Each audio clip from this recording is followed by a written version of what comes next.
May mga sandali sa buhay na parang paulit-ulit ka lang sa parehong ikot, gumigising, lumalaban, natatalo at bumabalik sa umpisa. Iniisip mo, ganito na lang ba palagi? Tila ba may pader na hindi mo mabasag, isang hangganan na hindi mo matawid? At kahit anong pilit mong magbago, bumabalik ka pa rin sa parehong takot, sa parehong pagdududa, sa parehong kahinaan. Ngunit narito ang katotohanan na ayaw mong marinig. Hindi ka pa umaabante dahil ang unan niyang gustong baguhin ay hindi ang paligid mo, kundi ang loob mo. Ang Diyos ay hindi lang nagbabago ng sitwasyon, binabago niya ang kaisipan. Dahil ang tunay na laban ay hindi sa labas, kundi sa loob ng isipan mo. Habang ang mundo ay nagsasabing sumuko ka na, ang tinig ng Diyos ay bumubulong, "Anak, may plano ako na hindi mo pa nauunawaan." Ngunit paano mo maririnig ang tinig ng Diyos kung puno ng takot, duda at galit ang isip mo? Hindi niya pwedeng itanim ang bago kung puno pa ng luma ang puso mo. Marami ang gustong baguhin ng buhay nila, pero kakaunti lang ang handang baguhin ng Diyos ang kanilang kaisipan. Kaya sila ay nananatiling nakakulong sa mga lumang paniniwala. Wala akong kakayahan, hindi ako karapat-dapat, hanggang dito lang ako. Ngunit ang katotohanan ay ito, kung kaya niyang palayain ang isang alipin mula sa Ehipto, kaya rin niyang palayain ang iyong isipan mula sa mga tanikala ng kahapon.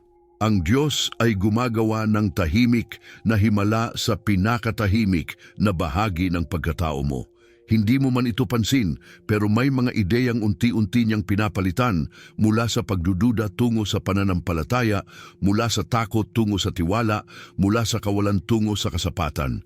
At sa sandaling magsimula siyang baguhin ang iyong pag-iisip, magsisimulang magbago ang lahat sa paligid mo. Marahil ngayon, iniisip mo na walang saysay ang mga ginagawa mo. Pero tandaan mo, bago umangat si David laban kay Goliath, binago muna ng Diyos ang kanyang pananaw. Bago tumawid ang Israel sa dagat na pula, binago muna ng Diyos ang kanilang paniniwala. Ang pagbabago ng direksyon ay laging nagsisimula sa pagbabago ng isip. Kaya kung pakiramdam mo'y stuck ka, baka hindi problema ang daan, baka isip mo ang hadlang. At kapag hinayaan mong baguhin ng Diyos ang iyong kaisipan, mapapansin mong ang mga pinto na dati mong pilit binubuksan ay kusa na lang magbubukas. Ang dating bigat ay magiging lakas. Ang dating takot ay magiging tapang. Hindi ka isinilang para manatiling bihag ng iyong mga nakaraang kabiguan. Isinilang ka para sumulong dahil ang Diyos ay Diyos ng abante. Hindi ng atras, hindi ng hintay, kundi ng pag-angat. Kaya sa oras na ito, habang pinakikinggan mo ito, may ginagawa ang Diyos sa loob mo. Hindi mo pa man nakikita, pero binabago niya na ang direksyon ng iyong pag-iisip. At kapag natapos niya iyon, hindi lang isip mo ang magbabago, kundi buong buhay mo. Sapagkat kapag ang Diyos ang kumilos sa isipan ng tao, hindi lang pananaw ang nagbabago, kundi pati kinabukasan. Babaguhin ng Diyos ang iyong mga kaisipan at iaabante ka niya sa lugar na matagal mo nang ipinagdarasal. Ang pangakong ito ay nagsisimula sa mga salitang matagal nang ibinulong ng Diyos sa kanyang bayan. At huwag kayong umayon sa takbo ng mundong ito, kundi magbago kayo sa pamamagitan ng pagbabago ng inyong pag-iisip upang maunawaan ninyo ang kalooban ng Diyos, kung ano ang mabuti, kalugod-lugod at ganap. Roma 12:2. Ito ay hindi lamang paalala. Ito ay deklarasyon ng kapangyarihan. Dahil kapag binago ng Diyos ang isipan ng isang tao, binabago rin niya ang direksyon ng kanyang buhay. Noong panahong sinulat ni Apostol Pablo ang mga salitang ito, ang mga Kristiyano ay nabubuhay sa ilalim ng matinding pag-uusig. Ang Roma ay sentro ng karangyaan, kasalanan at maling pagsamba. Ang mga tao noon ay hinuhubog ng lipunan. Kung sino ang malakas, siya ang tama. Kung sino ang may pera, siya ang marangal. Ngunit ipinahayag ni Pablo ang isang kakaibang panawagan. Huwag kayong umayon sa mundong ito. Sa gitna ng sistemang ginagawang alipin ang isip ng tao, Hinimok niya ang mga mananampalataya na hayaang baguhin sila ng Diyos mula sa loob. Ito ang lihim na sandata ng mga anak ng Diyos, ang kaisipang binago ng Espiritu. Hindi ito nakikita ng mundo, ngunit ito ang pinagmumulan ng lahat ng pagbabago. Kapag binago ng Diyos ang iyong pag-iisip, nagsisimulang magbago ang paraan ng iyong pakikitungo sa takot, sa problema, sa kakulangan at sa kawalan ng pag-asa. Nakikita mo ang imposible bilang oportunidad, ang sakit bilang proseso at ang kawalan bilang larangan ng himala. Ang pagbabago ng isipan ay hindi simpleng positibong pag-iisip. Ito ay pagpapalit ng pananaw mula sa makalupa tungo sa makalangit. Ito ay kapag pinapayagan mong ang Diyos ang magdikta ng katotohanan, hindi ang takot, hindi ang trauma, hindi ang nakaraan. Kapag sinabi ng mundo, hindi mo kaya, sasabihin ng isipan mong binago ng Diyos. Sa Diyos, lahat ay posible. Kung titingnan natin ang kasaysayan ng Israel, paulit-ulit nilang naranasan ng kabiguan, hindi dahil sa kakulangan ng himala, kundi dahil sa kakulangan ng paniniwala. Nakita nila ang dagat na nahati, ang ulap na gumagabay sa araw, at ang apoy sa gabi. Ngunit nang harapin nila ang lupang pangako, natakot sila. Ang mga higante sa kanilang paningin ay mas malaki kaysa sa Diyos sa kanilang isip. Kaya't ang pangako ay naantala, hindi dahil walang plano ang Diyos, kundi dahil hindi handa ang kanilang kaisipan tanggapin ang katuparan nito. At ito rin ang nangyayari sa atin. Maraming beses, hawak na ng Diyos ang pagpapala, ngunit hindi pa natin kayang tanggapin dahil nakakulong pa rin tayo sa luma nating pag-iisip. Kaya't bago niya ibigay ang tagumpay, binabago niya muna ang ating isip. Ang desyerto ay hindi parusa, ito ay paaralan ng pagbabago. Dito niya tinuturuan ang kanyang mga anak na magtiwala, hindi sa sarili kundi sa Kanya. Ang pangako ng Diyos ay malinaw. Kung hahayaang baguhin ng Espiritu ang iyong pag-iisip, mauunawaan mo ang Kanyang kalooban. At ang Kanyang kalooban ay hindi para ikaw ay manatiling talunan o takot, kundi para maranasan mo ang kabuuan ng Kanyang kabutihan. Iyan ang tunay na pagbabago, hindi panlabas kundi panloob. Sa mundo ngayon na puno ng ingay, opinyon at takot, ang isip mo ay parang larangan ng digmaan. Araw-araw may boses na nagsasabing wala kang halaga, na huli ka na hindi ka na makakabangon. Ngunit sa gitna ng mga bulong na iyon, naroon ang tinig ng Diyos, hindi ka kung ano ang sinasabi ng mundo. Ikaw ay kung ano ang sinabi ko. At kapag pinili mong paniwalaan iyon, magsisimula ang tunay na himala, ang himala ng bagong kaisipan. Kaya't kung pakiramdam mo ngayon ay paulit-ulit ang iyong buhay, tandaan mo, hindi ito wakas. Maaring ito ay yugto ng paghubog.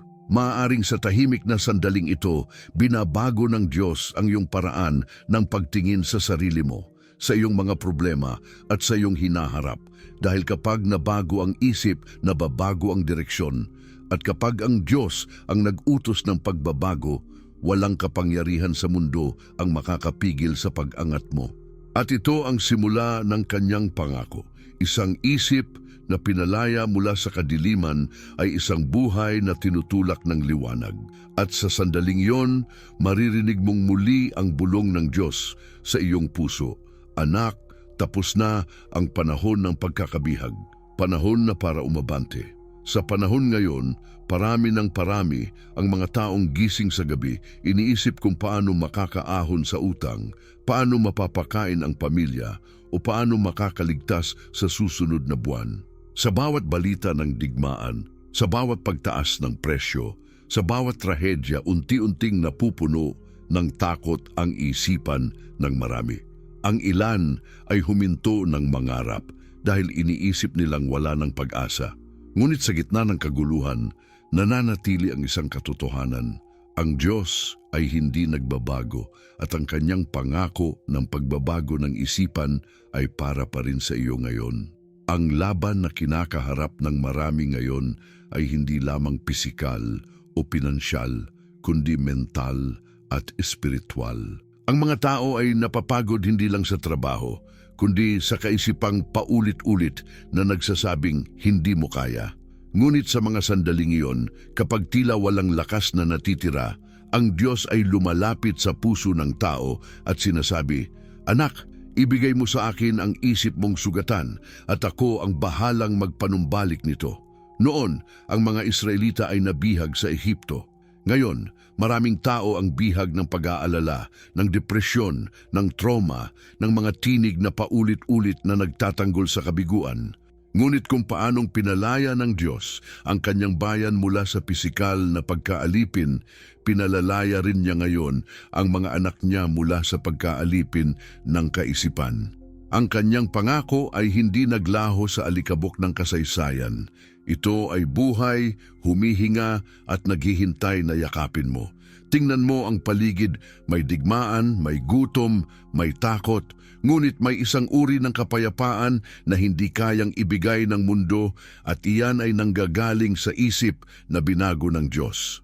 Kapag binago niya ang iyong kaisipan, kahit sa gitna ng unos, mararamdaman mo ang katahimikan na hindi maipaliwanag. Habang ang iba ay nadadala ng kaguluhan, ikaw ay mananatiling matatag dahil alam mong ang Diyos ang kumikilos sa likod ng lahat. Isipin mo ang isang ina na halos sumuko na dahil wala ng pagkain sa mesa. Sa halip na malunod sa takot, maririnig niya ang tinig ng Diyos na nagsasabing, "Hindi pa ito ang wakas. Ako ang magbibigay." Isang ama na nawalan ng trabaho, ngunit sa halip na mawalan ng pag-asa, nagsimulang maniwala na may bagong pintong bubuksan ng Panginoon. Ito ang kapangyarihan ng binagong kaisipan, nakikita ang posibilidad sa gitna ng kawalan. Ang mundo ay nagtuturo ng takot. Mag-ipon ka, baka magkulang. Ngunit ang binagong isip ay nagtitiwala. Magbigay ka dahil hindi nauubos ang kabutihan ng Diyos. Ang mundo ay nagsasabing, protektahan mo ang sarili mo. Ngunit ang binagong isip ay sumasagot, ang Diyos ang aking tagapagtanggol. Ito ang uri ng pag-iisip na nagdudulot ng kapayapaan kahit sa gitna ng panganib. Hindi mo kailangang maging perpekto para maranasan ito. Ang kailangan mo lang ay payagan ng Diyos na baguhin ang paraan mo ng pagtingin. Dahil habang patuloy mong hinahayaan ang takot na maghari, ang pananampalataya ay hindi makakagalaw. Ngunit kapag pinili mong bitawan ang lumang kaisipan at yakapin ang bago, unti-unti mong mararanasan ang himalang matagal mo nang hinihintay. Tandaan mo, ang mga higante sa iyong buhay ay hindi laging nasa labas. Minsan, sila ay nasa loob ng iyong isip. Ngunit ang Diyos na tumalo kay Goliath ay siya ring Diyos na kayang patumbahin ang mga higante ng takot, kawalan at pagdududa sa loob mo. Kaya't huwag kang maniwala na huli na ang lahat. Ang totoo, nagsisimula pa lang siya. At habang ang iba ay nabubuhay sa pag-aalala, ikaw ay tinatawag ng Diyos na mamuhay sa pananampalataya. Dahil kapag binago niya ang iyong pag-iisip, binabago rin niya ang iyong pananaw sa bawat problema. Ang dating imposible, nagiging daan ng kanyang kaluwalhatian. Ang dating sugatan, nagiging patotoo ng kanyang kagalingan. Marahil ngayon ay nasa gitna ka ng bagyo, pero tandaan, kahit sa gitna ng malalakas na alon, nakatulog si Jesus sa bangka. Hindi dahil walang pakialam siya, kundi dahil alam niya na ang kapangyarihan ng Diyos ay mas malakas kaysa sa unos. At iyon din ang nais niyang ipaalala sa iyo. Kapag ang isip mo ay nakasandig sa Kanya, hindi ka guguho. Kaya sa bawat gabi na ikaw ay nag-iisa, sa bawat takot na bumabalik, sa bawat sigaw ng iyong puso, tandaan mo, binabago ng Diyos hindi lang ang iyong mga sitwasyon, binabago niya ang paraan ng iyong pagharap sa mga ito. At sa sandaling iyon, kapag nagpasya kang magtiwala, maririnig mo sa kaibuturan ng iyong kaluluwa ang kanyang tinig. Anak, hindi ka iniwan, iniaangat na kita. At habang unti-unting binabago niya ang iyong kaisipan, mapapansin mong ang mga pinto ng tagumpay na matagal nang sarado ay isa-isang bumubukas. Ang dating imposible ay nagiging realidad sapagkat ang isip na binago ng Diyos ay hindi nananatili sa kahapon. Ito ay lumalakad patungo sa bagong yugto ng kanyang plano. At doon mo makikita, ang Diyos ay totoo at ang kanyang pangako ng pagbabago ay patuloy na gumagawa hanggang ngayon. May mga kwento ng himala na hindi kailanman nakasulat sa mga pahina ng Biblia, ngunit nakaukit sa mga puso ng mga taong piniling magtiwala sa gitna ng kawalan. Isang babae na halos sumuko na sa buhay, pagod na sa paulit-ulit na pagkabigo. Araw-araw niyang inuulit sa isip, hanggang dito na lang ako. Ngunit isang gabi habang umiiyak siya sa katahimikan, narinig niya ang isang boses sa loob niya. Anak, ako ang nagbibigay ng bagong pag-iisip. Hindi niya maintindihan noon, ngunit nagsimula siyang manalangin, nagsimula siyang manahimik at araw-araw binubuksan niya ang Biblia. Dati puro takot at pagdududa ang laman ng kanyang isipan, ngunit unti-unti napalitan ito ng kapayapaan. Sa mga sumunod na buwan, isang bagong oportunidad ang dumating, isang trabahong hindi niya inaasahan. Sa sandaling iyon napagtanto niya, hindi pala kailangang magbago muna ang paligid bago magbago ang buhay. Kailangang magbago muna ang isip. May isa namang lalaki, dating nalulong sa bisyo, wala siyang direksyon at iniwan na siya ng kanyang pamilya. Araw-araw, sabi niya sa sarili, wala na akong pag-asa. Ngunit isang araw, habang naglalakad siya sa lansangan, may nakakita sa kanya at iniabot ang isang maliit na papel na may nakasulat, "Huwag kang umayon sa mundong ito, bagkus magbago ka sa pamamagitan ng pagbabago ng iyong pag-iisip." Hindi niya alam kung bakit, pero tinago niya iyon. Sa bawat gabi ng kanyang pagkabalisa, binabasa niya iyon ng paulit-ulit. Hanggang sa isang gabi, sa gitna ng katahimikan, lumuhod siya at umiyak, "Panginoon, baguhin mo ako." Simula noon, araw-araw niyang ipinagdasal na baguhin ng Diyos ang kanyang isipan at sa loob ng ilang buwan, nakalaya siya sa bisyo. Ngayon, siya ay pastor na. Sinasabi niya sa mga tao, hindi mo kailangang maging malinis bago lapitan ng Diyos. Siya mismo ang maglilinis ng iyong isip. Mayroon ding isang ina na nawalan ng asawa at naiwan sa 3 anak. Lahat ng gabi, iniisip niya kung paano sila mabubuhay. Hanggang sa isang araw, nakarinig siya ng sermon tungkol sa pagbabago ng kaisipan. Hindi niya ito lubos na naintindihan, pero sinabi niya sa Diyos, "Panginoon, kung binabago mo talaga ang isipan, simulan mo sa akin." Sa mga araw na sumunod, sa halip na matakot, nagsimula siyang magpasalamat sa bawat maliit na biyaya. Isang araw, nakilala niya ang isang taong tumulong sa kanya makahanap ng trabaho. At mula noon, nagbago ang lahat. Sabi niya, "Noong binago ng Diyos ang isip ko, nagbago ang pananaw ko sa problema. At noong nagbago ang pananaw ko, nagbago rin ang buhay ko." Sa Biblia, nakita rin natin kung paanong binago ng Diyos ang isipan ng kanyang mga lingkod bago niya baguhin ang kanilang kapalaran. Si Moises ay dating takot at may mababang tingin sa sarili. Ngunit nang makilala niya ang Diyos sa nagliliyab na palumpong, binago ng Panginoon ang paraan ng pagtingin niya sa sarili mula sa takot tungo sa pananampalataya. Si Gideon na nagtatago sa takot sa mga Midianita ay tinawag ng Diyos bilang malakas na mandirigma. Hindi siya nagbago agad sa labas, pero sa loob ng kanyang isip, nagsimula ang himala.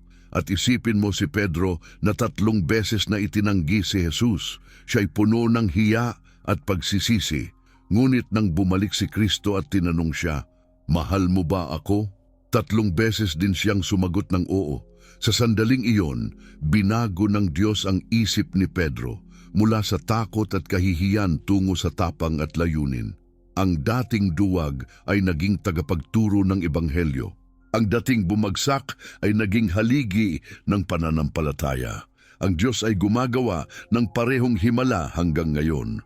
May mga kabataang akala nila'y walang patutunguhan, ngunit nang marinig nila ang salita ng Diyos, nagsimulang mabago ang direksyon ng kanilang buhay. May mga pamilya na halos maghiwalay, ngunit nang pinili nilang magpatawad at magtiwala sa Diyos, bumalik ang kapayapaan. May mga taong matagal ng sugatan sa loob, ngunit nang ipinasakop nila sa Diyos ang kanilang isip, unti-unting gumaling ang kanilang puso. Ang mga himalang ito ay hindi aksidente. Lahat ng ito ay bunga ng isang desisyon. Ang payagan ang Diyos na baguhin ang isip. Kapag sinabi mong oo sa Diyos, may pinto siyang binubuksan na hindi kayang isara ng mundo.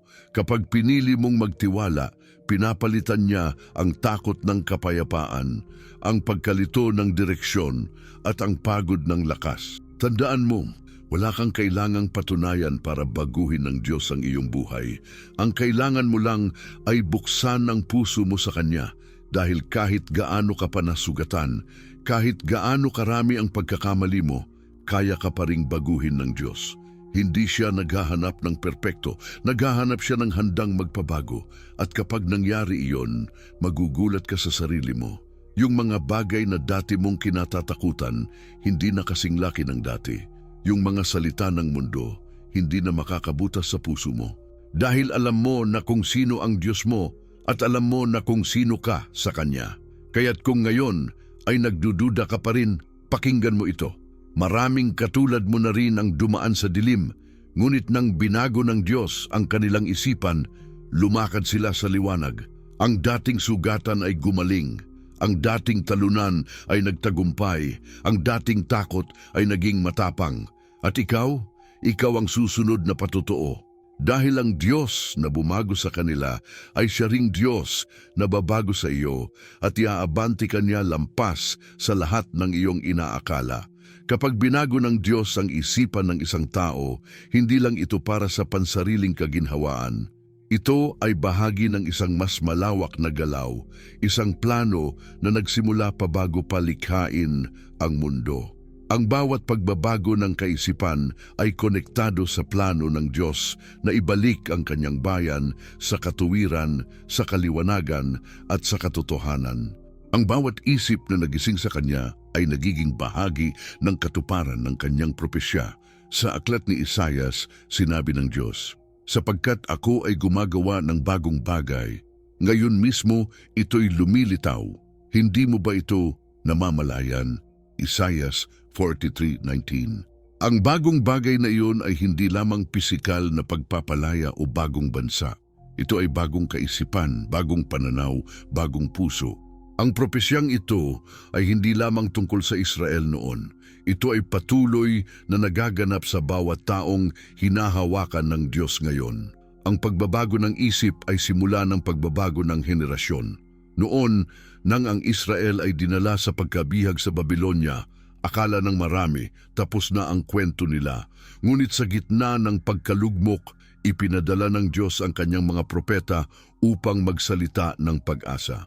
Sinabi ni Jeremias, "Sapagkat batid ko ang mga plano ko para sa inyo, mga planong hindi kayo sasaktan, kundi bibigyan kayo ng kinabukasan na puno ng pag-asa." Jeremias 29:11. Ito ang parehong Diyos na nagsasalita sa iyo ngayon. Kapag sinasabi niyang babaguhin niya ang iyong isipan, hindi lamang ito para maalis ang iyong kalungkutan. Ito ay upang maihanda ka sa katuparan ng kanyang mga plano. Ang mga propeta noon ay hindi lang nagdala ng mensahe ng pagsisisi, kundi ng pagbabagong anyo. Ipinakita nila na bago dumating ang kaligtasan, kailangan munang mabago ang pag-iisip ng bayan. Ganito rin ngayon. Ang Diyos ay kumikilos sa gitna ng kaguluhan ng mundo, hindi sa pamamagitan ng mga sandata o politika, kundi sa pamamagitan ng pagbabagong espiritual na nagsisimula sa isipan ng kanyang mga anak. Kapag ang isang bansa ay nagsimulang bumalik sa Diyos, hindi ito dahil nagbago ang mga batas, kundi dahil may mga puso at isipan na binago muna niya.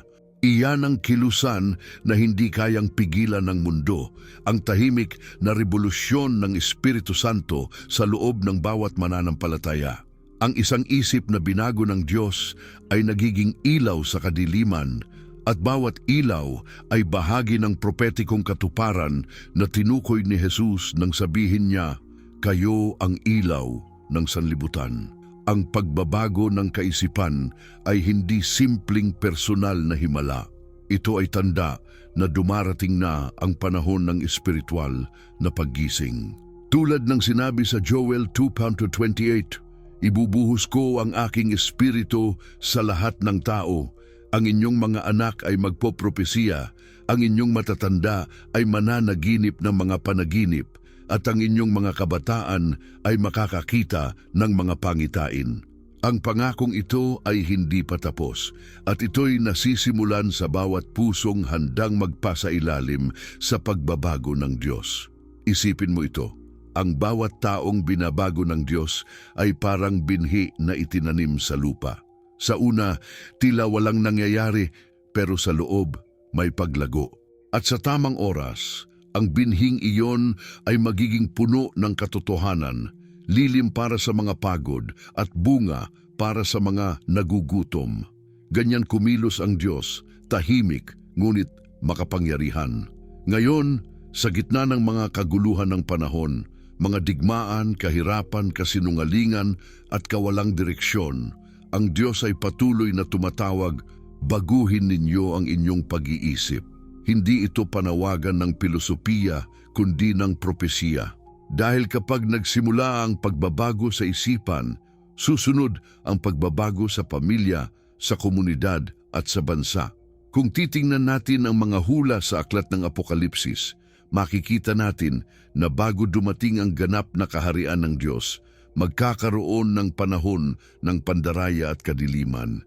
Ngunit sa gitna nito, may mga taong mananatiling tapat, hindi dahil sila ay perpekto, kundi dahil ang kanilang isipan ay pinatatag ng katotohanan. Sila ang mga taong hindi natitinag ng takot, hindi nadadala ng kasinungalingan, at hindi naaakit ng kasalanan. Sila ang bunga ng pangakong ito, mga isipan na binago ng Diyos upang maging handa sa kanyang pagbabalik. Kaya kapag nararamdaman mong may binabago ang Diyos sa loob mo, huwag kang matakot. Iyan ay tanda na ikaw ay bahagi ng kanyang dakilang plano. Ang iyong pagbabago ay hindi maliit na bagay. Ito ay karugtong ng mga propetang nauna sa iyo, ng mga apostol na nagsakripisyo, at ng mga mananampalatayang lumalakad sa pananampalataya ngayon. Ang binagong isipan ay parang selyo ng Diyos, tanda na pag-aari ka niya at bahagi ka ng kanyang paghahanda sa mga huling araw. Dahil habang ang mundo ay patuloy na nabubulag ng kasinungalingan, ikaw ay tinatawagan ng Diyos na magising sa katotohanan. Habang ang iba ay tumatakbo sa takot, ikaw ay tinuturuan niyang tumayo sa pananampalataya. At sa huli, ito ang mensaheng propetiko ng lahat ng ito. Ang pagbabagong ginagawa ng Diyos sa iyong isipan ay hindi lamang para sa ngayon. Ito ay paghahanda para sa darating na kaluwalhatian. Ang isip na binago ng Diyos ay handa sa bagyo, matatag sa unos, at matibay sa huling panahon. Dahil ang pangakong ito ay hindi pansamantala, ito ay walang hanggan. Kaya kapag sinasabi ng Diyos, babaguhin ko ang iyong kaisipan, tandaan mong ito ay panawagan, hindi lang para sa sarili mong tagumpay, kundi para maging bahagi ka ng kilusan ng kanyang kaluwalhatian. Dahil sa huli, lahat ng binago ng Diyos ay kanyang iaabante, hindi lang pataas, kundi patungo sa katuparan ng kanyang dakilang propesya. May mga sandaling kahit gaano ka pa manalangin, parang tahimik ang langit. Binubuksan mo ang Biblia, ngunit tila walang sumasagot. Dumadaan ang mga araw, buwan at taon, at ang mga pangakong pinanghawakan mo ay tila nananatiling pangako lamang. Dito nagsisimula ang pinakamalalim na labanan, ang laban ng pananampalataya, laban sa pagdududa. Dahil kapag tahimik ang Diyos, ang isip ng tao ang pinakamaingay. Panginoon, nasaan ka? Ilang beses mo na bang tinanong ito? Kapag hindi mo makita ang sagot, kapag tila walang direksyon, kapag paulit-ulit kang nasasaktan sa parehong sugat, nagsisimula mong isipin, baka hindi pala para sa iyo ang pangako. Baka nakalimutan ka na niya. Ngunit ang katotohanan ay ito, hindi siya nawawala. Tahimik lang siya habang tinuturo sa iyo ang tiwala na hindi nakabase sa nararamdaman, kundi sa pagkakakilala mo sa Kanya. Ang mga dakilang lingkod ng Diyos ay dumaan din sa ganitong uri ng katahimikan. Si Abraham ay umasa ng 20 taon bago niya niyakap ang kanyang anak na ipinangako ng Diyos. Sa panahong iyon, araw-araw niyang hinaharap ang tanong na, totoo pa ba ang sinabi ng Diyos? Ngunit sa bawat taon ng paghihintay, binabago ng Diyos ang kanyang pananaw. Mula sa pagdududa, naging tiwala. Mula sa tanong, naging pananalig. Si Jose ay dinala sa bilangguan dahil sa kasinungalingan, iniwan ng kanyang pamilya at nakalimutan ng mga taong pinagsilbihan niya. Ngunit kahit sa loob ng bilangguan, nanatiling matatag ang kanyang isip. Hindi siya nagpatinag sa galit o pait dahil alam niya ang Diyos ay tapat kahit hindi mo siya makita. At nang dumating ang tamang oras, ang dating bilanggo ay naging pinuno. Ang pangako ay hindi nawala, ngunit kailangan munang dumaan sa panahon ng pagtuturo. Ganito rin ang ginagawa ng Diyos sa atin. Kapag tila walang sagot, hindi ibig sabihin wala siyang ginagawa. Sa likod ng katahimikan, hinuhubog niya ang iyong isipan, tinuturuan kang magtiwala kahit hindi mo naiintindihan. Dahil ang pananampalataya na hindi dumaan sa katahimikan ay pananampalatayang marupok. Ngunit ang pananampalatayang sinubok sa paghihintay ay nagiging pundasyon ng katatagan. Maraming tao ang nagagalit sa Diyos dahil hindi agad nakikita ang bunga ng kanilang panalangin. Panginoon, sabi mo, pagpapalain mo ako, bakit hanggang ngayon naghihintay pa rin ako? Ngunit minsan, hindi pa handa ang isip natin sa bigat ng pagpapalang hinihingi natin. Paano ka pagkakatiwalaan ng Diyos ng malaking biyaya kung hindi mo pa natutunan ang disiplina ng pananampalataya? Paano ka itataas kung hindi mo pa kayang magtiwala kahit sa mababang lugar? Ang pagkilos ng Diyos ay hindi laging mabilis, ngunit ito ay palaging tama. Sa Habakuk 2:3 sinabi niya, sapagkat ang pangitain ay para sa takdang panahon, ito ay tutuparin at hindi mabibigo. Bagaman ito'y parang nagtatagal, hintayin mo, tiyak na darating ito. Ang problema ay hindi ang delay ng Diyos, kundi ang kawalan ng pagtitiis ng tao. Ngunit kapag natutunan mong maghintay na may pananampalataya, makikita mong hindi niya kailanman inantala ang kanyang pangako. Inuuna lang niya ang iyong paglago bago ang kanyang gantimpala. Minsan sinasabi ng Diyos, hindi pa ngayon, hindi dahil hindi mo karapat-dapat, kundi dahil may kailangang ayusin muna sa loob mo. Katulad ng ginto na dinadalisay sa apoy, hinahayaang malusaw ang mga dumi para lumitaw ang tunay na kinang. Kaya kung nararamdaman mong ikaw ay nasa gitna ng apoy ngayon, huwag mong isipin na pinarurusahan ka. Maaring hinuhubog ka lang niya para sa mas dakilang bagay. Ang mga duda ay hindi tanda ng kawalan ng pananampalataya. Si Job na nawalan ng lahat ay sumigaw din, bakit Panginoon? Ngunit sa huli nasabi rin niya, dati naririnig lang kita sa sabi-sabi, ngunit ngayon nakita na kita sa aking mga mata. Sa gitna ng sakit, natutunan niyang makilala ang Diyos hindi sa mga biyaya, kundi sa presensya. Kaya kung ngayon ay nagtatanong ka kung bakit hindi pa dumarating ang sagot, tandaan mo ito, ang mga pangako ng Diyos ay hindi tulad ng mga salita ng tao. Kapag siya ang nangako, ito ay tiyak na mangyayari. Maaaring hindi mo alam kung kailan, ngunit tiyak na darating, sapagkat ang kanyang salita ay buhay at hindi kailanman babalik ng walang katuparan. Ang tunay na pananampalataya ay hindi nasusukat sa dami ng panalangin na sagot, kundi sa tibay ng puso sa panahong tila walang tugon. At kung patuloy kang magtitiwala, kahit walang nakikita, darating ang araw na mauunawaan mo kung bakit pinatagal ng Diyos ang lahat. Dahil sa dulo, mapapatunayan mo ang bawat paghihintay, bawat pag-iyak, bawat gabi ng katahimikan ay hindi na sayang. At kapag dumating ang araw na iyon, maririnig mong muli ang tinig ng Diyos sa iyong puso. Hindi ako kailanman tumigil.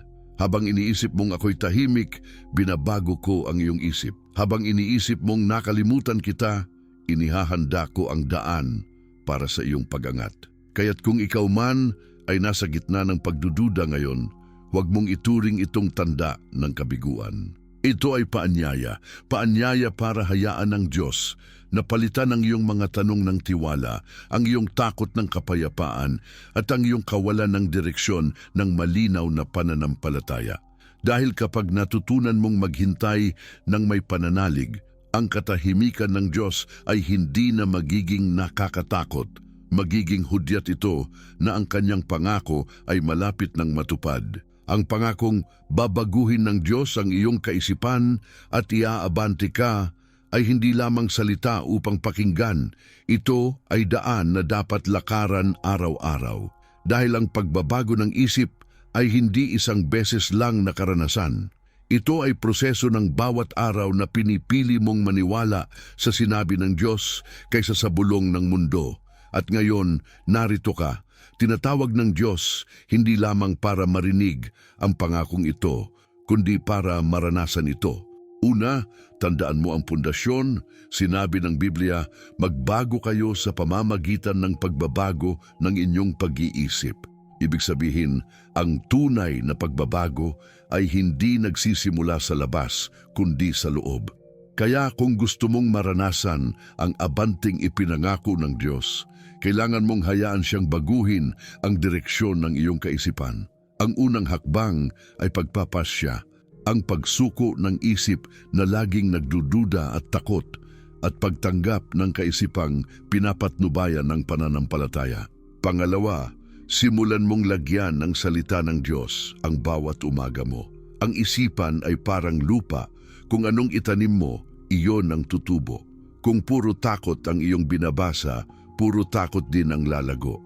Kaya't punuin mo ito ng mga pangako. Kapag sinasabi ng takot, wala nang pag-asa, sagutin mo, sinabi ng Diyos, hindi niya ako iiwan ni pababayaan. Gawin mong ugali ang pagbabasa at pagbigkas ng kanyang mga salita dahil bawat pangungusap ng Diyos ay binhi ng bagong pananaw. Pangatlo, palitan mo ang paraan ng iyong pananalita. Ang salita ay kasangkapan ng isip.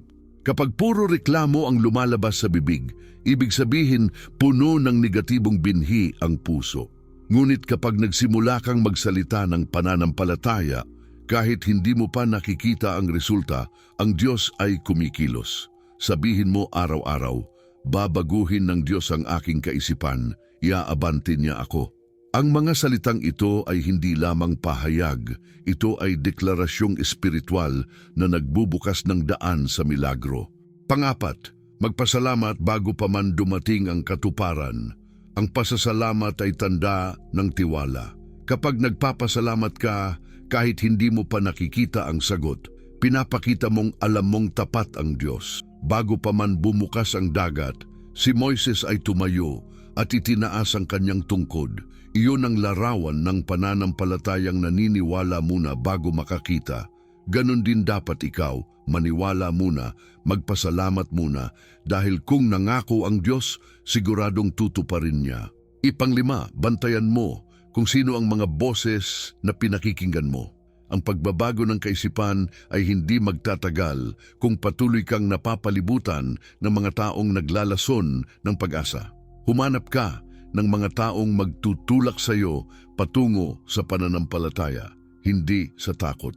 Iwasan ang mga usapang nag-aalis ng tiwala sa Diyos. Dahil kung gusto mong maranasan ang abanting ipinangako niya, kailangan mong alagaan ang lupa ng iyong isipan.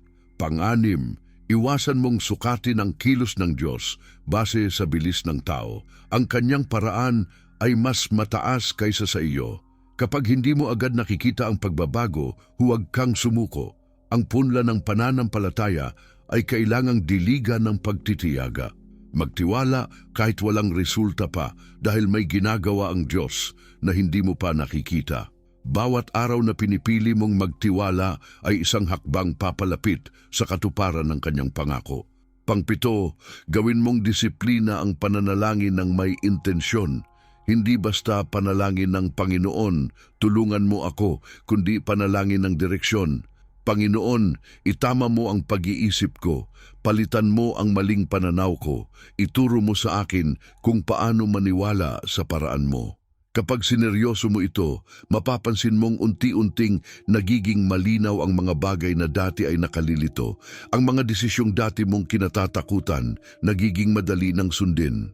Pangwalo, isuko mo sa Diyos ang lahat ng bagay na bumubulag sa iyong pananampalataya, ang galit, sama ng loob, inggit at takot. Dahil habang pinanghahawakan mo pa ang mga iyon, walang puwang ang Diyos para baguhin ang iyong kaisipan. Kapag pinili mong bitawan ang nakaraan, binibigyan mo ng daan ng bagong direksyon ng Diyos. Pangsiyam, i-visualize mo araw-araw ang sarili mong umaabante. Hindi ito ilusyon, ito ay pagpapahayag ng pananampalataya. Isipin mong ang Diyos ay humahawak sa kamay mo. Ginagabayan ka, binubuksan ang mga pintong dati mong kinakatok. At habang pinaniniwalaan mo ito, ang pananampalataya mo ay nagiging realidad. Pangsampu, manatiling matatag kapag may pagsubok. Ang pagbabago ng isip ay sinusubok sa oras ng krisis. Kapag bumalik ang takot, huwag mong hayaan itong maghari. Sabihin mo, hindi ako babalik sa luma kong pag-iisip.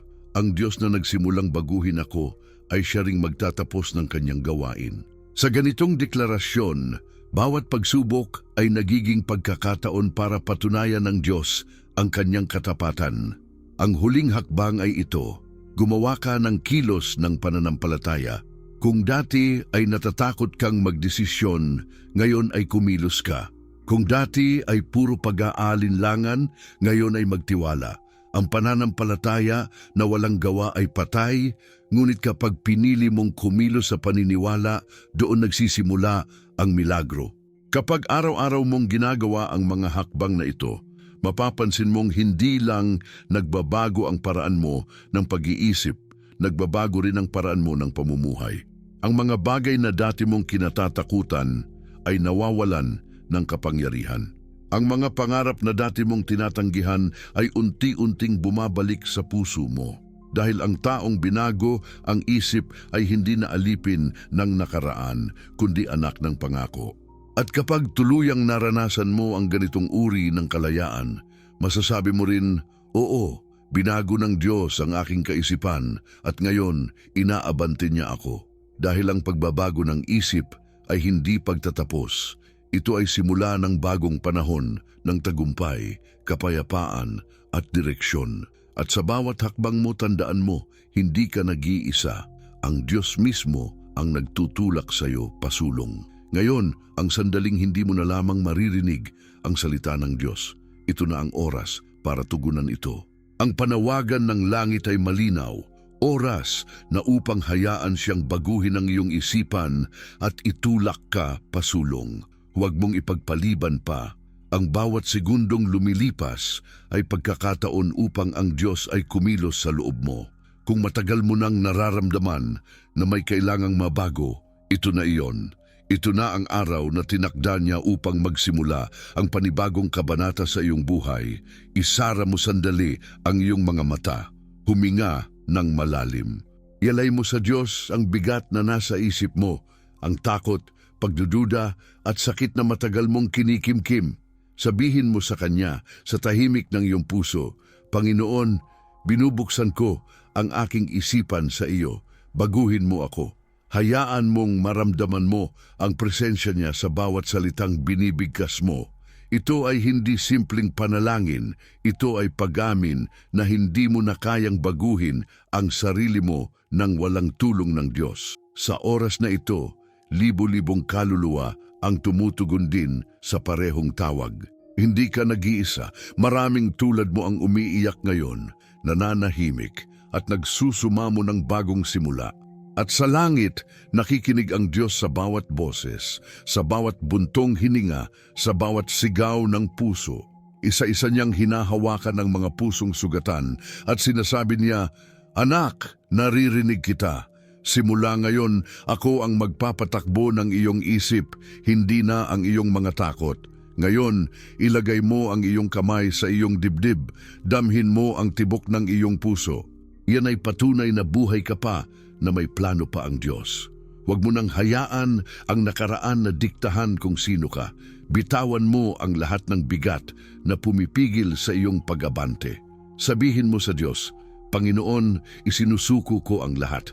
Binibigay ko sa iyo ang kontrol. Palitan mo ang aking mga iniisip ng iyong mga salita. Habang sinasabi mo ito, isipin mo ang mga pintong dati mong kinakatok na hindi bumubukas. Ngayon ay unti-unti nang bumubukas. Ang mga panalangin matagal mong iniyakan ay nagsisimulang mabuo sa mga kamay ng Diyos. Ang mga sugat sa iyong kalooban ay unti-unting ginagamot ng kanyang pag-ibig. Ang mga pangarap na akala mong patay na ay muling binubuhay. Ito ang kapangyarihan ng pagpapasakop. Kapag hinayaan mong baguhin ng Diyos ang iyong isip, binabago rin niya ang iyong direksyon. Ngayon sabihin mo sa sarili mo, hindi na ako biktima ng aking mga nakaraang kaisipan. Ako ay anak ng Diyos. Binabago niya ako, inaangat niya ako, at inaabante niya ako. Habang binibigkas mo ito, mararamdaman mong may kakaibang kapayapaan na bumabalot sa iyong kaluluwa.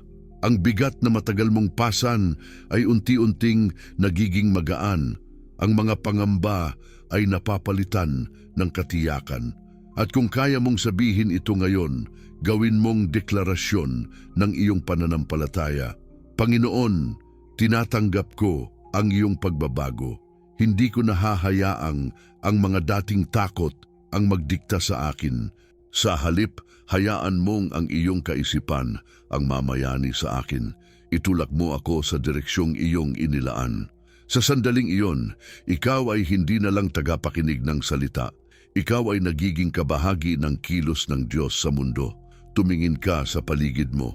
Isipin mo ang libo-libong tao sa iba't ibang dako na gaya mo ay ngayon ding sandaling ito'y nakaluhod, umiiyak at nananalangin ng pagbabago.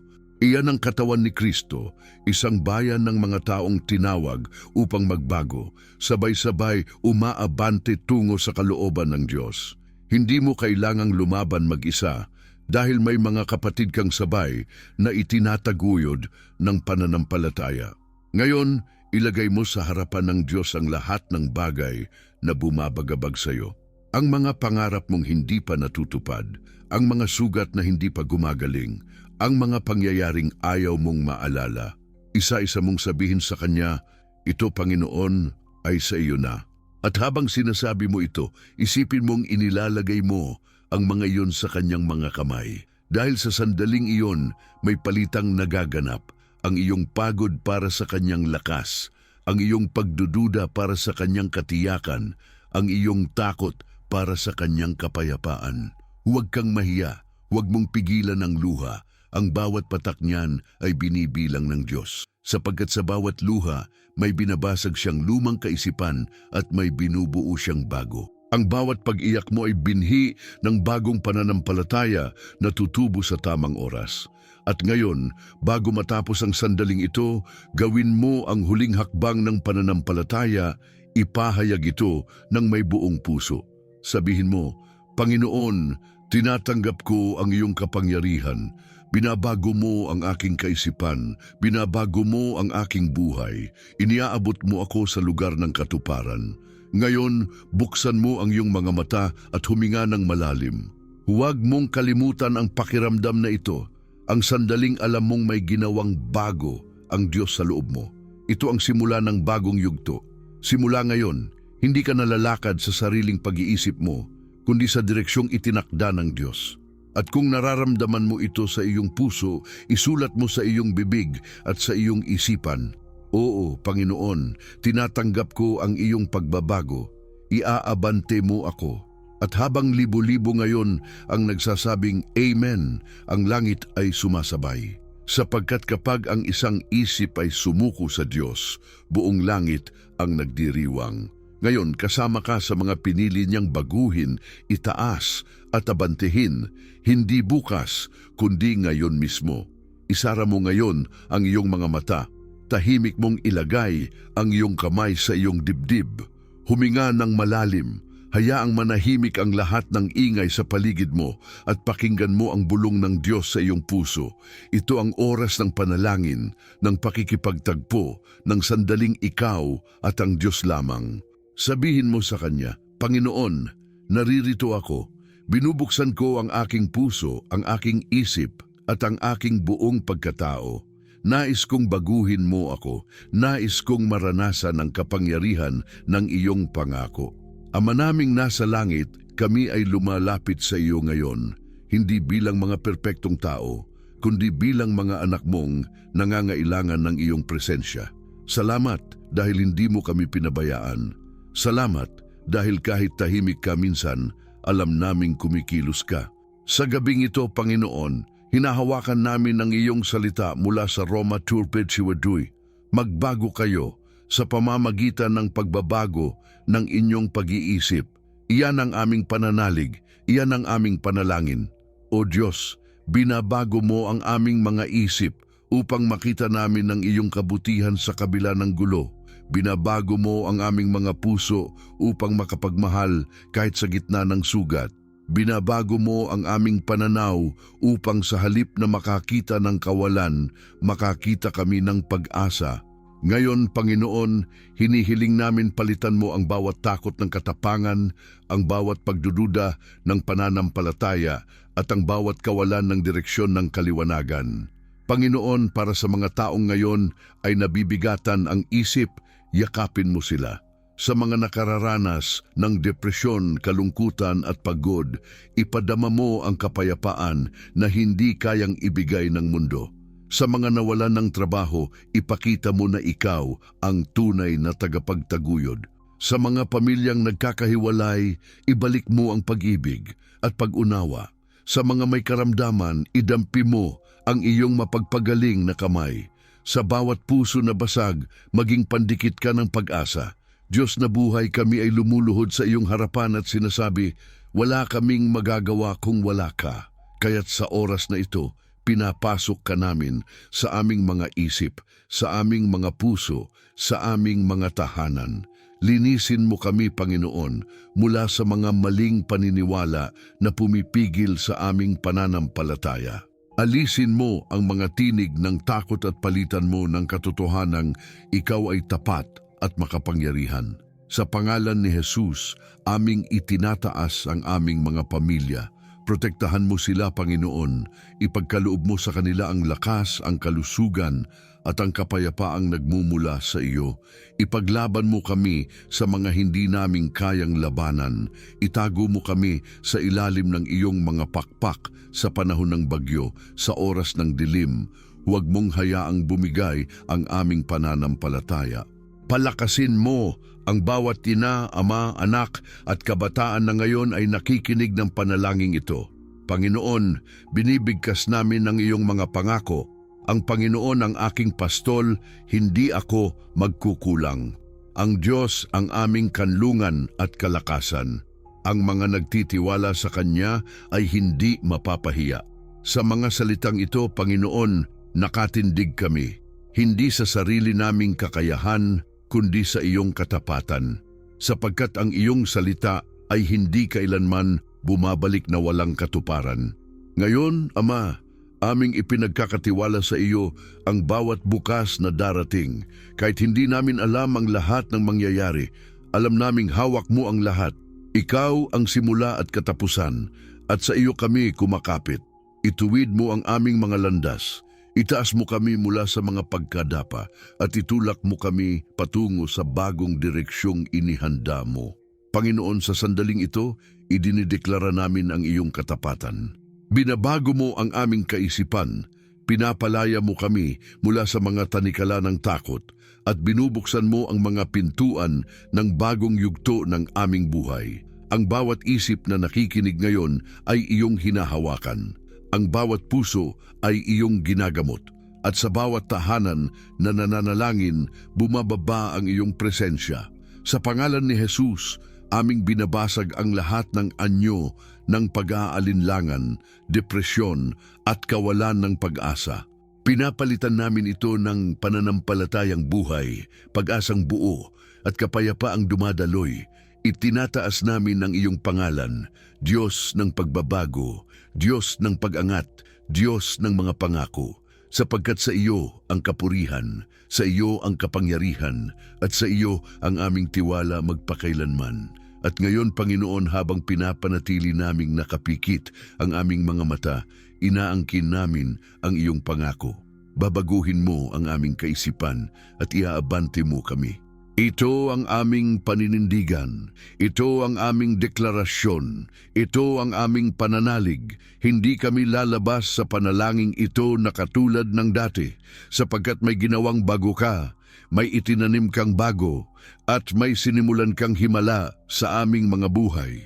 Ngayon, sama-sama naming sinasabi bilang mga anak mo, Amen, ako ay binago, ako ay iaabante ng Diyos. At habang binibigkas namin ito, alam naming sa langit ay may tugon na.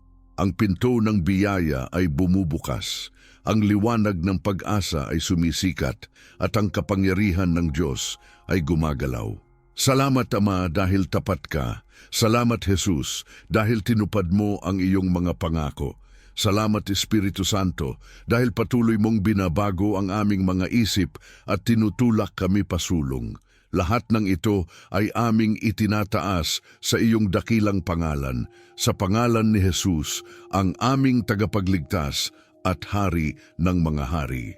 Amen, amen at amen. Tahimik ka muna ngayon. Damhin mo ang kapayapaan na unti-unting bumabalot sa paligid mo. Hindi ito basta katahimikan, ito ang presensya ng Diyos na pumupuno sa bawat sulok ng iyong puso matapos ang matinding panalangin. Habang humihinga ka ng dahan-dahan, mararamdaman mong parang may bigat na inalis sa iyo. Ang mga salitang binitiwan mo kanina ay narinig sa langit at ngayon ang Diyos ay sumasagot sa iyo hindi sa pamamagitan ng ingay, kundi sa pamamagitan ng kapayapaan. Ang Diyos ay tapat, hindi siya nagsisinungaling, hindi siya nakakalimot, at hindi siya nagmamadali dahil ang oras niya ay laging perpekto. Maaaring hindi mo pa nakikita ang lahat ng resulta ng iyong mga panalangin, ngunit ang katotohanan ay ito. Nagsimula ng kumilos ang Diyos sa mga larangan ng iyong buhay na hindi mo pa nakikita. Kapag siya ay nangako, tiyak ang katuparan. Kaya huwag mong hayaang manumbalik ang takot o pagdududa. Ang Diyos na pinakinggan ka kagabi ay siya ring Diyos na magpapatupad ng kanyang mga salita bukas. Sinasabi niya sa iyo ngayon, huwag kang matakot sapagkat ako ay kasama mo. Huwag kang manghina sapagkat ako ang iyong Diyos. Isaiah 41:10. Ang mga salitang ito ay hindi simpleng pang-aliw. Ito ay selyo ng kanyang katapatan. Kapag sinabi ng Diyos na kasama ka niya, hindi ibig sabihin walang bagyo, kundi hindi ka niya iiwan kahit nasa gitna ka ng unos. Tumingin ka sandali sa paligid mo. Maaaring hindi mo pa nakikita ang malaking pagbabago, ngunit pansinin mo, may kakaibang katahimikan sa puso mo, isang tiwala na hindi mo maipaliwanag. Iyan ang simula ng bagong isip na ibinibigay ng Diyos. Sa dati, mabilis kang mabahala, ngunit ngayon, may kakaibang lakas na nanggagaling sa loob. Hindi ito dahil sa sarili mong kakayahan, kundi dahil tinatayo ka ng Espiritu ng Diyos sa matibay na lupa ng kanyang mga pangako. Marahil may mga sugat ka pang dala, mga pangyayaring hindi pa ganap na gumagaling. Ngunit sa bawat araw na lumilipas, ang Diyos ay dahan-dahang naghihilom. Hindi mo man agad maramdaman, ngunit sa tuwing mananampalataya ka, may bagong selda sa puso mong nabubuksan. Ang dating madilim ay nagkakaroon ng liwanag at ang dating sarado ay unti-unting binubuksan ng Diyos para sa bagong simula. Alalahanin mo rin ang kanyang sinabi sa Jeremias 29:11, sapagkat batid ko ang mga plano ko para sa inyo, mga planong hindi kayo sasaktan, kundi bibigyan kayo ng pag-asa at magandang kinabukasan. Hindi kailanman plano ng Diyos ang manatili kang sugatan, takot o nakatigil. Ang plano niya ay palaging abante, palaging pataas, palaging patungo sa katuparan ng kanyang kabutihan. Ngayon, marahil tinatanong mo, paano ko malalaman kung tunay na nagbago na ako? Ang sagot ay simple, kapag nagsimula kang mag-isip ng may kapayapaan sa halip na pangamba, kapag pumipili kang magtiwala kaysa magreklamo, at kapag natututo kang magpasalamat kahit sa gitna ng hindi mo pa naiintindihan. Ang mga iyon ay palatandaan na ang isip mo ay binabago ng Diyos. Hindi mo kailangang pilitin ang lahat. Hayaan mong kumilos ang Diyos sa kanyang takdang panahon. Ang kailangan mo lamang ay manatiling matatag sa pananampalataya. Tulad ng punlang itinanim sa lupa, hindi mo agad makikita ang mga ugat, pero alam mong tumutubo ito. Ganoon din ang iyong pananampalataya. Tahimik itong lumalalim hanggang sa dumating ang panahon ng pamumunga. At sa mga araw na darating na tila bumabalik ang pagdududa, alalahanin mo ang sandaling ito. Alalahanin mo kung paano ka pinuno ng Diyos ng kapayapaan. Alalahanin mo kung paano mo naramdaman ang kanyang yakap sa gitna ng iyong paghihintay. Huwag mong hayaang manakaw ng mundo ang kapayapaang ito, dahil ito ang patunay na ang Diyos ay gumagawa sa iyo. Isipin mo ang iyong tahanan na puno ng liwanag ng Diyos, ang iyong pamilya na may ngiti ng pag-asa, at ang iyong mga pangarap na unti-unting nabubuo sa tamang panahon. Iyan ang larawan ng mga pangakong tinutupad ng Diyos. Kapag Siya ang nagplano, laging may kasamang kapayapaan. Kapag Siya ang kumilos, laging may kasamang katiyakan. At ngayon, hayaan mong ako mismo ang magsabi sa iyo, hindi ka na kailanman babalik sa dati. Ang Diyos ay nagsimula na ng bagong kabanata sa buhay mo. Ang dating isip na puno ng takot ay napalitan ng kaisipang pinuno ng pananampalataya. Ang dating puso na sugatan ay tinahi ng mga kamay ng may kapal. At ang dating lakad na nag-aalangan ay magiging matatag dahil ang Diyos na gumabay sa iyo ngayon ay Siya ring Diyos na magdadala sa iyo sa tagumpay. Kaya itaas mo ang iyong ulo. Tingnan mo ang bukas na may bagong paningin. Dahil ang Diyos na nangusap sa iyo ngayon ay hindi titigil sa gitna ng proseso. Dadalhin ka niya hanggang sa dulo ng kanyang pangako. At sa bawat hakbang, maririnig mong muli ang kanyang tinig na nagsasabing, "Anak, magtiwala ka. Ako ang babago sa iyong kaisipan, ako ang mag-aangat sa iyo, at ako ang mag-aabante sa iyong buhay." Ngayon, ipahinga mo ang puso mo sa presensya ng Diyos. Damhin mo ang katahimikan at ipaalala mo sa sarili mo sa bawat paghinga, ang Diyos ay tapat, ang Diyos ay mabuti, at ang kanyang pangako ay sigurado. Sapagkat dito nagsisimula ang kapayapaan, sa pagtitiwala na kahit hindi mo nakikita, Siya ay kumikilos. At habang pinapahinga mo ang iyong kaluluwa, unti-unti mong maririnig sa loob mo ang pinakamagandang katotohanan. Tapos na ang luma, nagsimula na ang bago, at ang Diyos ay nasa gitna nito. Ngayon ay natapos mo nang marinig ang isang mensaheng hindi lamang para sa tainga mo, kundi para sa kaluluwa mo. Ang Diyos ay nagsalita malinaw at buhay. Babaguhin niya ang iyong kaisipan at iaabante ka niya. Lahat ng narinig mo ay hindi aksidente. Dinala ka niya rito dahil gusto niyang ipaalala na may pag-asa pa, may direksyon pa, at may kinabukasang kanyang inihahanda para sa iyo. Marahil dumaan ka na sa mga panahong halos sumuko ka, ngunit ngayon, ipinakita ng Diyos na hindi pa tapos ang kwento mo. Tandaan mo, ang Diyos ay Diyos ng pangako, at kapag Siya ay nangako, hindi ito napuputol ng oras o ng problema. Siya ang Diyos ni Abraham, ni Jose, ni David, at Siya rin ang Diyos mo ngayon. Ang parehong kamay na gumabay sa kanila ay Siyang humahawak din sa iyo. Kaya anumang pagod, anumang kabiguan, anumang sugat ang iyong bitbit, ilapag mo na lahat sa paanan niya. Dahil simula ngayon, hindi mo na kailangang lakaran ang daan ng mag-isa. Kung naramdaman mong may binago ang Diyos sa iyong puso habang pinakikinggan mo ito, hawakan mo yan. Iyan ay tanda na nagsisimula na ang bagong yugto ng iyong buhay. Ang mga dating kaisipang bumubulong ng takot at pangamba ay unti-unting mapapalitan ng pananampalatayang buo at matatag. Ang mga pinto na dati mong kinakatok ay mabubuksan sa oras na itinakda niya. At ang mga pangarap na akala mong patay na ay muling mabubuhay sa tamang panahon. Kaya't huwag kang bumitaw. Huwag mong hayaang manumbalik ang luma mong pag-iisip. Sa halip, araw-araw mong ipaalala sa sarili mo, ang Diyos ay tapat. Binabago niya ako. Iaabante niya ako. At kapag sinasabi mo ito, hindi mo lang binibigkas ang mga salita, ipinapahayag mo ang katotohanan ng kanyang pangako sa buhay mo. Ngayon, gusto kitang hikayatin na maging bahagi ng gawaing ginagawa ng Diyos sa lugar na ito. Dito sa ating komunidad ng pananampalataya, bawat isa ay naglalakad sa parehong landas ng pagbabago at pag-asa. Hindi mo kailangang lumaban ng mag-isa, kasama mo kaming nananalangin at umaasa sa mga pangako ng Diyos. Kaya bago mo tapusin ang video na ito, i-click mo ang subscribe at pindutin ang kampana para hindi mo ma-miss ang mga mensaheng patuloy na magpapatibay sa iyo. Kung may sinabi ang Diyos sa iyo ngayon, isulat mo sa mga komento ang iyong tugon ng pananampalataya.